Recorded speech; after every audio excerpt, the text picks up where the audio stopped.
laog sa kahadayaan nin Dios. Kay puha na utubon ang kabutanin sa kuyang ama sa langit. Ang naghihinanyog kay ning sa kuyang mga tataramon as sinaguutob kaiyan, nakakabaing sa madunong na tawo na nagtugdok nin harong sa ibabaw nin gapo. Naguran, buminaha, kuminusog ang duros, hinampas ang harong, alagad dai napukan. Hulita pinatindog sa dai naguutob kay hulita pinatindog sa gapo. Asin na naghihinanyog kay ning sa kuya mga tataramon, alagad dai naguutob kaiyan, kabaing sa tawong lulong na nagtugdok nin harong sa ibabaw nin baybay. Naguran, buminaha, kuminusog ang duros, hinampas ang harong asin napukan, narumpag asin narunot. An marhay na bareta kan sa tong kagurangnan. Pag-omaw sa imo, Kristo.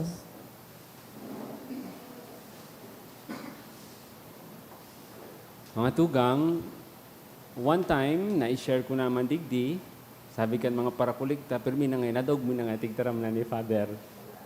But I will always share it with you, na just as man or women, men and women, just as human persons are maturing, we are also maturing in faith.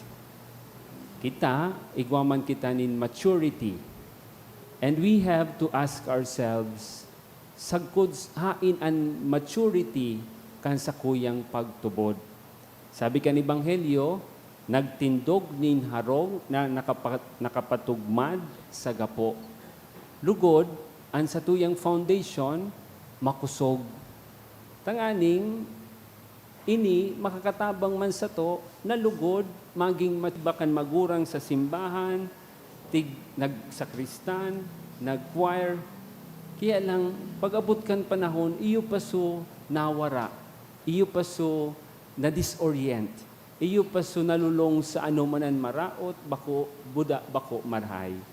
Kaya, maski noarin, inahalat nin mal na Diyos, ano pa man ang estado kan buhay mo, maski 60 years old ka na, maski 16 ka pa sana, you are being invited to really have a good foundation and at the same time, maturity in faith.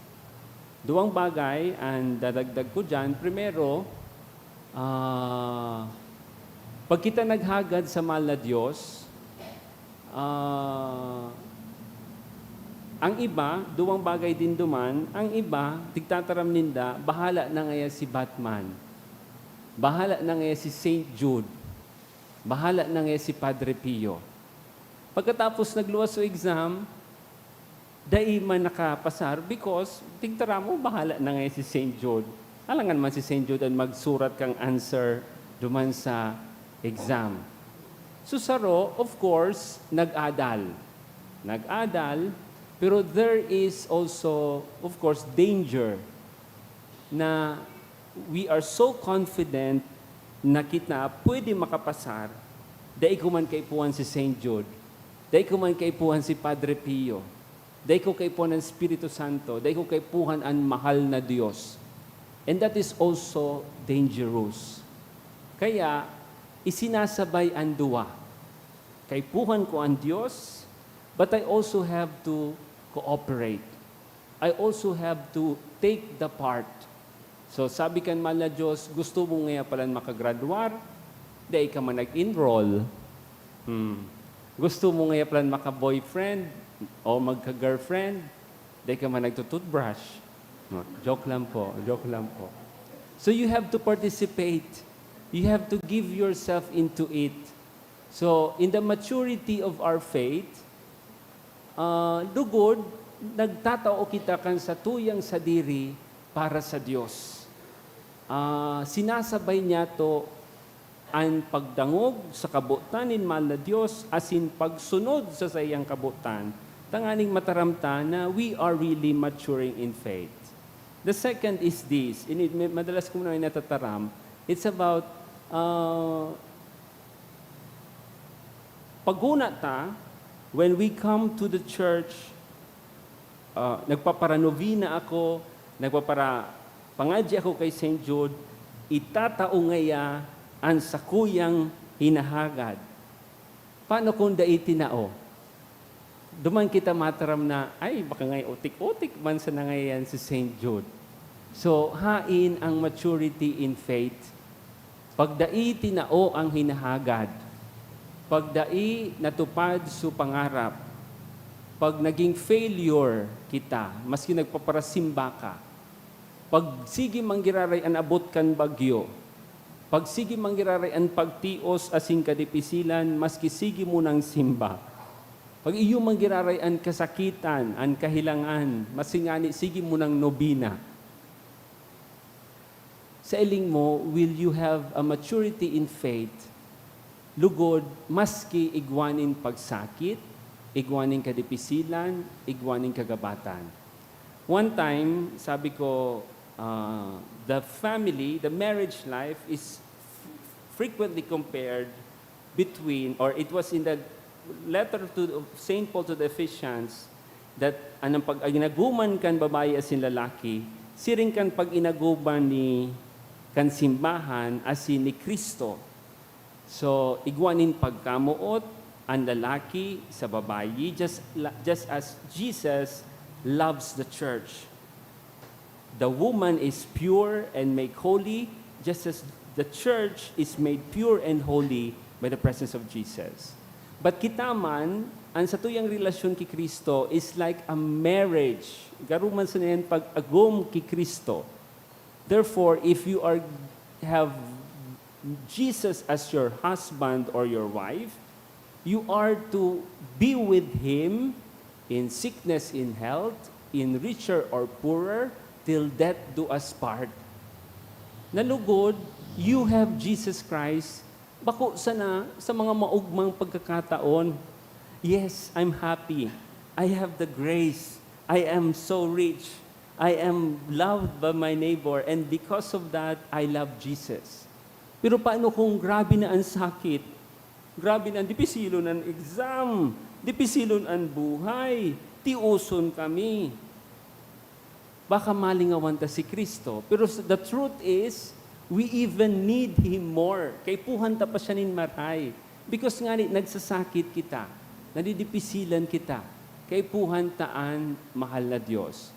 Mga tugang, lugod, maski may pagbalo, maski da itinausutig hagad ta, maski da inin grabe mangrarayang kadipisilan, labi pa sa good foundation, marhay na patugmadan kan sa tuyang pagtubod, lugod we are becoming mature.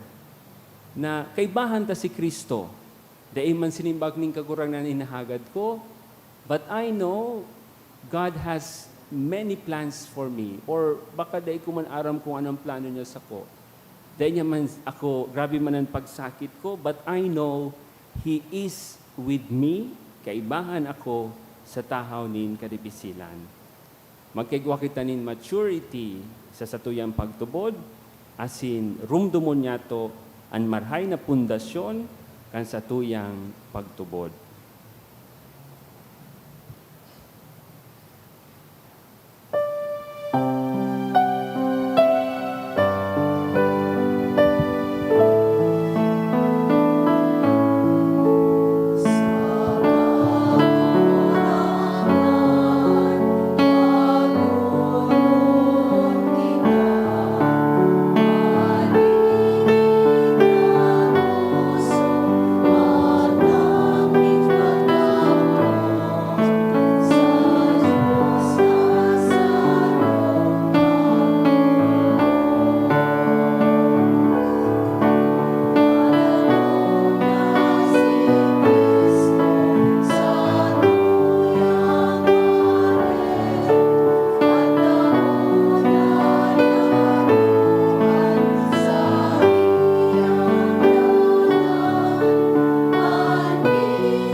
Magpamibi kamo mga tugan tanganian sako asin sa indong atang maako malugod kan Dios amang makakamhan. Ako on mandugod kan kagurangnanan atang sa imong mga kamot, para sa kaumawan asin kamurawayan kan sa iyang ngaran, para man sa pakinabang niya to asin kan bilog niyang banal na simbahan.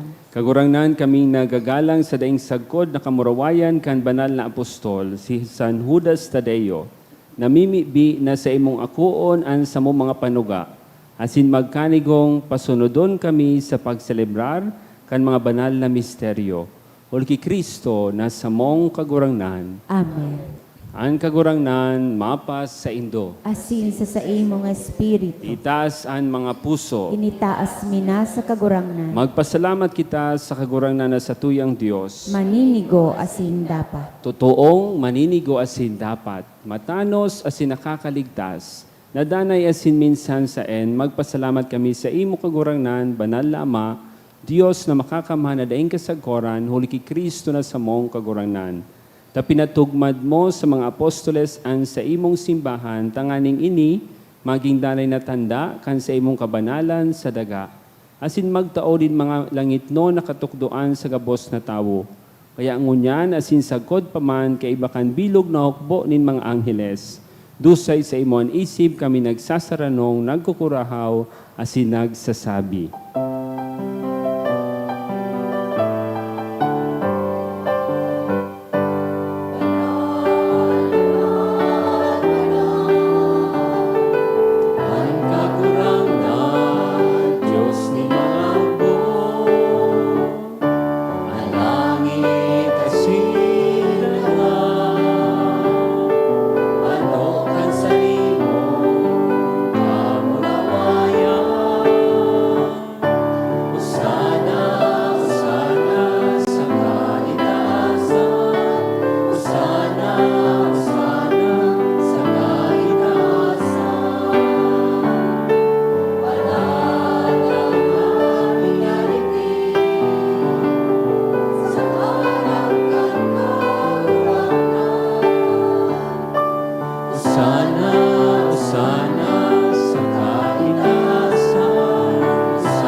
Kagurangnan, ikananggad banal, burabod din gabos na kabanalan, maginhawak asin dugo kan sa mong kagurangnan na si Jesucristo.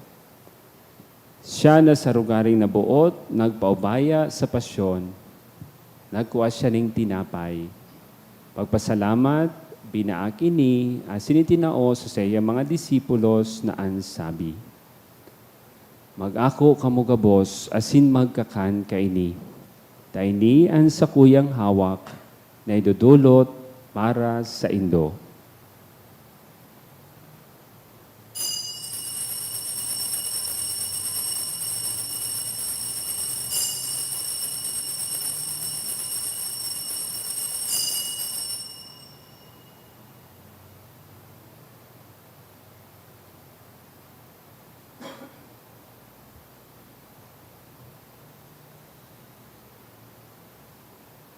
Siring man pakapamanggi, pagkuha niya maning kalis, asing giraray pagpasalamat sa imo, asin itinao sa saya mga disipulos na ansabi. Mag-ako kamugabos, asin mag-inom kaini. Taini ang kalis kan sa kuyang dugo, kan bago asin danay natipan, napapabuloson para sa indo, asin para sa dakol, sa pagpatawad kan mga kasalan. Ini pagkibuon nindo sa pagrumdom sako.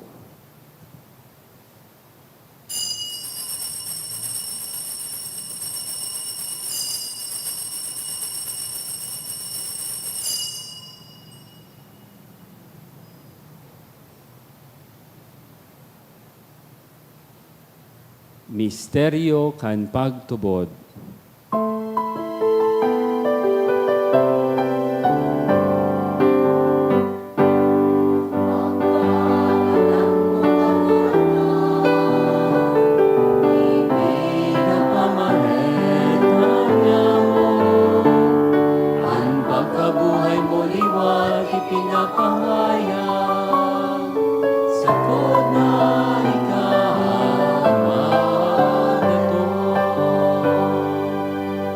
Kaya kami na nagrurumdom kan sa iyang pagkakadaan asin pagkabuhay liwat, nagdudulot sa imo kaguragnan, kan tinapay nin buhay asin kalis ning kaligtasan. Nagpapasalamat at pinapagkanigo mo na magatubang asin maglingkod sa imo. Asin nakikimahera kaming nag-aarang, na kami nagpapakinabang kan hawak asin dugo ni Kristo, pagsararoon kan Espiritu Santo. Girumduma kagurangnanan sa imong simbahan na nakalakop sa bilog na kinaban, tanganing malubos mo siya sa pagkamuot.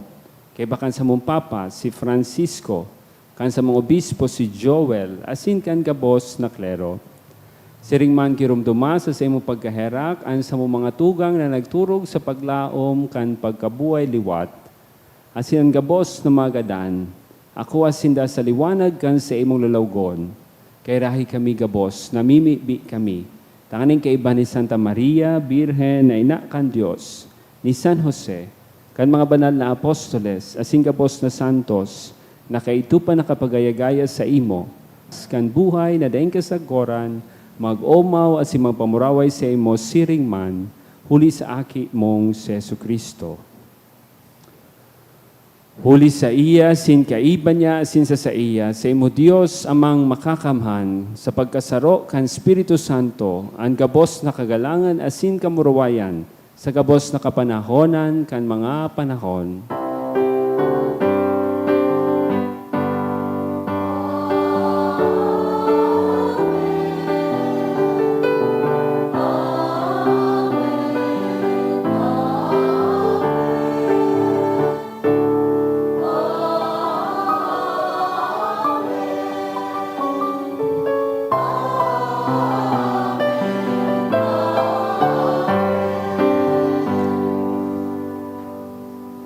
Natukdoan kan mga nakakaligtas na tugon, asin pinatuod kan Diyos no na kaugalian, nangangahas kitang magsabi.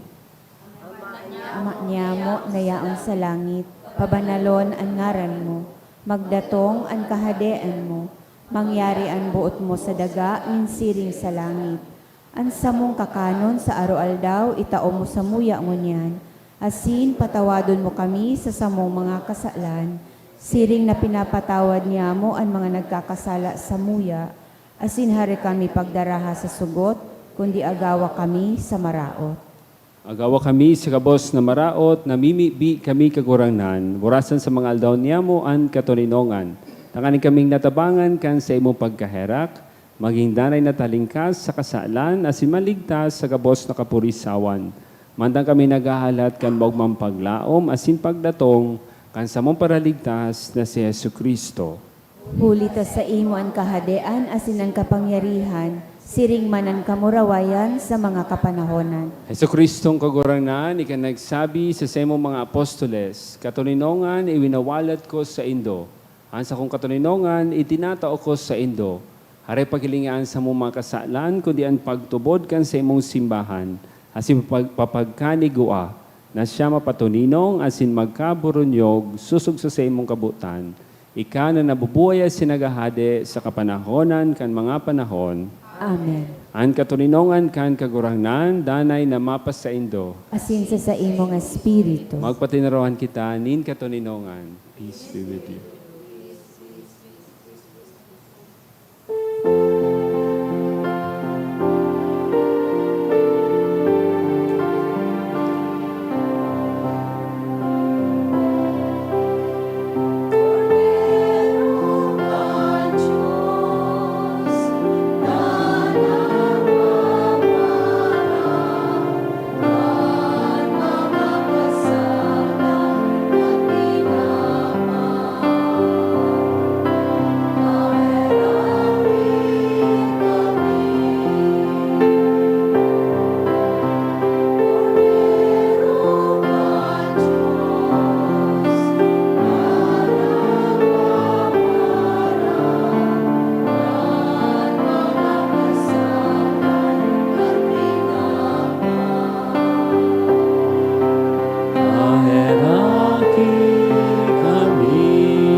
Mga tugang, uya ang kordero kan Dios, uya ang nagpapara kan mga kasalan kan kinaban, paladan kitang inapod sa pamanggi kan kordero.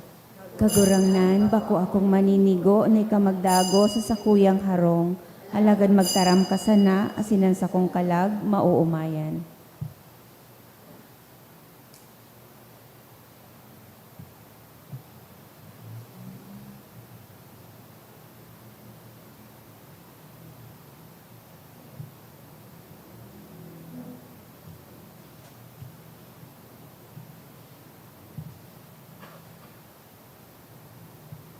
Pamibi para sa komunyon espiritual. Dahil tadai ko may himo an maugmang paglingkod sa mga banal na misteryo, Diyos ko, dinadara ko sa espiritual na paagi an sakuyang sadiri sa pamitisan kan sa imong altar. Nakikisumaro ako sa simbahan na Katoliko na sa paagi kan mga kamot nin padi na minaatang kan sa imong mamurawayo na aki sa banal na misa. Kasabay niya, huli sa iya asin sa ngaran niya, inaatang ko ang sakuyang sadiri. Nagngangayo-ngayo ako sa imo, may hera ko na Jesus.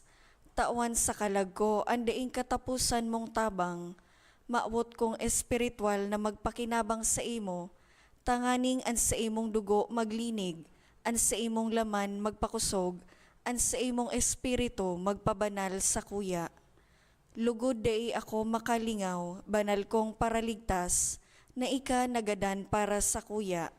Magadan man lugod ako sa gabos na bagay na siblag sa imo. Asin sa kahuri-hurihi, mabuhay ako sa God paman sa kaibahan mo. Amen.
Please kneel.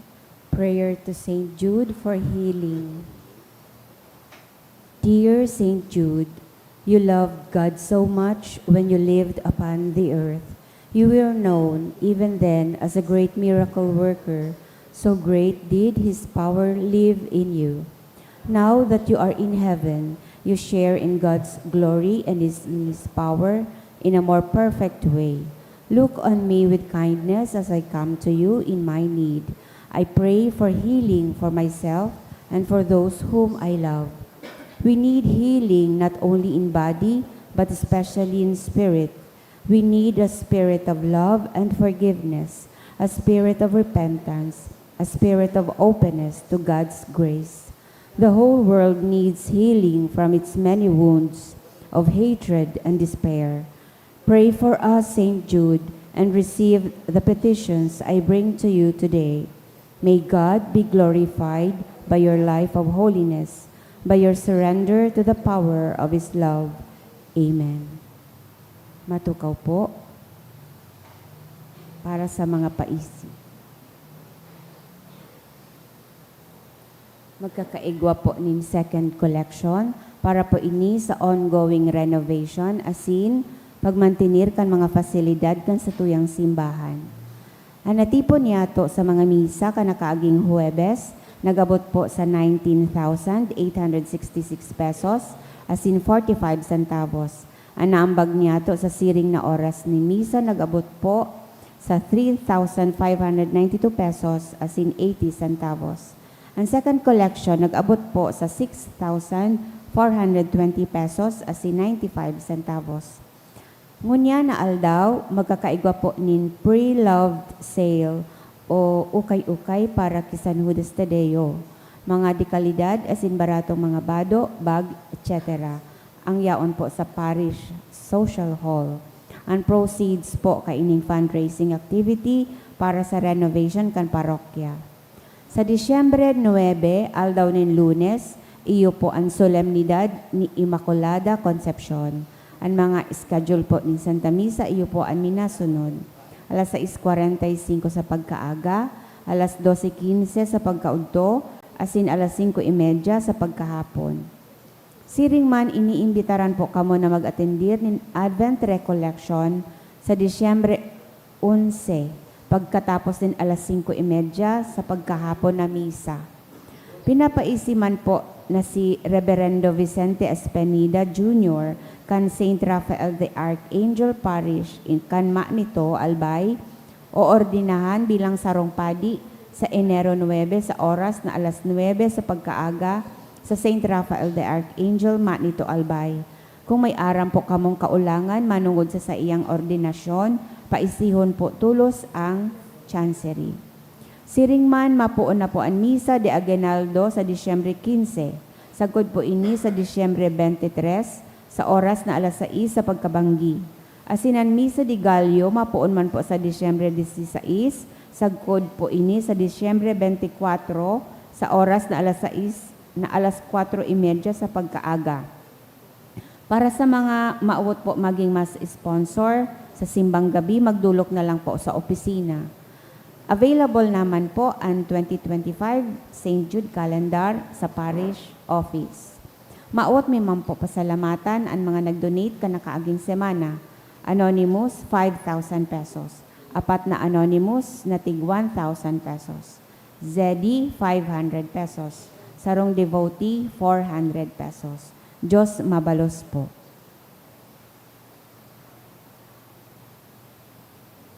Good evening po. Ako po si Sister Diana, Ayana Missionary Sister, Servants of the World. Today I want to invite you to know this magazine, Bagod Mission. This is a Catholic evangelization magazine. You can find different articles for your family, for your personal meditation. One article said the effect of the broken family. Meron din the consequence to watch oral films. Mga rekomendasyon upang maging isang mabuting Diena. Para sa kabataang masama ba ang alak? Merong kwento din para sa mga akin. Ang donation for this magazine is only 60 pesos. After the Mass, you can get your magazine, you can read in your house, or you can share with others. Maraming salamat po. Salamat po, Father. mamibi kita. Kagurangnan kami nag-ako kan mga sakramento, mapakumbabang nag-aarang sa imo sa Espiritu Santo, tanganian sa mong ginigibo sa paggalang kan pagsakit kan sa imong apostol na si San Judas Tadeo, magpadanay sa mo sa imong pagkamuot. Uli Kristo sa mong kagurangnan. Amen. Bago po magruluwas, i-ready na po ang 60 pesos. Nagsasabat na po si Sister duman sa luwas. Magbasa man po kita. Sige na sa ng cellphone. So, sana po mabintahan si Sister. Sana po, so gusto na katukaw digdi magbarakal. So digdi, pili na po kamo mag-urole. So, sana po may magpadi na nagdidiboto kay San Judas Tadeo. Ako po ang rektor kan Sipi. Sana igwa man kay magmadre. Ini po mga madre ini, missionary sisters of the servant of the word. Nagbabarag-barag po yan sa may katedral. Nagpaparabisita sa mga harong, I don't know kayo, tapos nagba-Bible sharing. So, sana madagdagan ang nagigibunin siring. Tanganing mas maparanis ki Kristo, asin mas maukudan ang tataramon ng Diyos. So, salamat po. Kung di man kamo mamadre, magbakal na sa ng magazine. Diba? So, ang kagurangnan, mapas sa Indo. Asiin sa imong espiritu. Edukuan pa yo asin maghagad din bendisyon. Sa intersesyon ni San Judas Tadeo, ilikay kamo kan Dios na makakamahan sa gabos na pagalaman, asin bendisyonan kamo nin gabos na karahayan.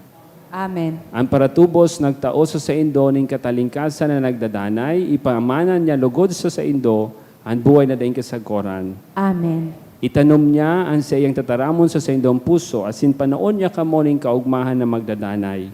Amen. Maglakaw kamo sa iyang mga dalan, asin danay na makamidbid kan matanos asin marhay, sagkod na lumaog kamo sa indong langit no na pamana. Amen. Bendisyonan kamo kan Dios na makakamahan, ang Ama, Anaki, asin Espiritu Santo. Amen. Tapos na ang misa, magdanay sa katuninongan ni Kristo. Salamat sa Diyos.